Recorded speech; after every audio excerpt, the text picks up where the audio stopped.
and welcome to Don Catchment Rivers Trust's audio series on the River Don, which brings together people's memories and stories from their lives in connection to the river in Doncaster and the surrounding area. Throughout each episode, we explore a different theme, and in this episode, the theme is childhood and memories of pollution. We've woven together 6 different interviews, which were each recorded separately, which brilliantly provide an insight into what pollution on the river was like through their eyes when they were children and young people.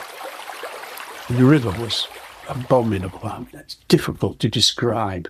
They always used to say this was a wasteland. One thing about the river was that it was utterly filthy. The river itself was contaminated, because I remember it used to stink in summer and it had white foam floated on top. My mother always used to call it reeked. It was a chemical smell. My dad always said that he wouldn't let dogs swim in Don. We used to do it when we were kids. Dad knew if we'd been in that river again, hadn't you? Because he could smell it. As an 8-year-old lad, I took one look at the river and thought, there's nothing in there, which there wasn't. It soon came to light it was heavily polluted. Big rafts of foam coming down the river. When it was windy, the suds all flew up and used to flew all over the place. Across the River Don, across North Bridge, walking to work every morning meant I could look down onto the River Don, slopping past. It was just fabulously interesting. Late 60s, early 70s. There were these grey icebergs that would flow down the River Don, and these were huge flows of filthy detergent foam, whether it was industrial detergent from the steel industry or whether it was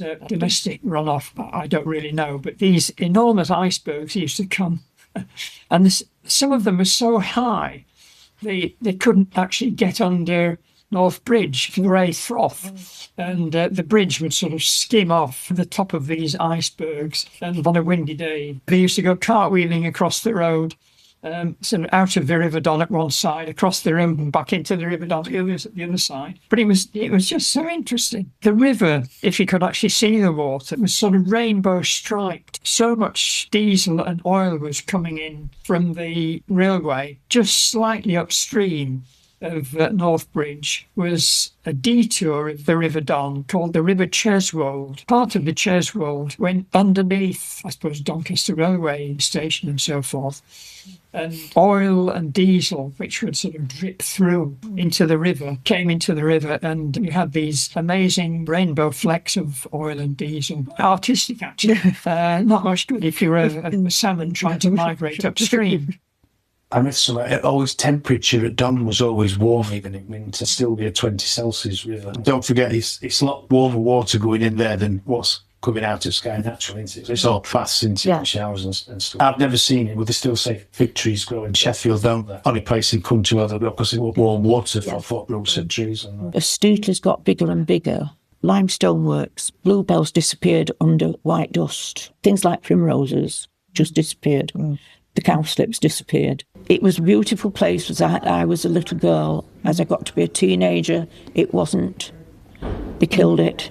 In the late 60s, early 70s, the Doncaster and District Angling Association used to have an annual Don fishing match. Not that anybody expected to find anything, just as a demonstration as to how dead the River Don was. Long before my time, I think it was in the late 60s, early 70s, they used to have protest matches, what they used to have one a year, under St Mary's Bridge, just to try and highlight what a mess the river were in.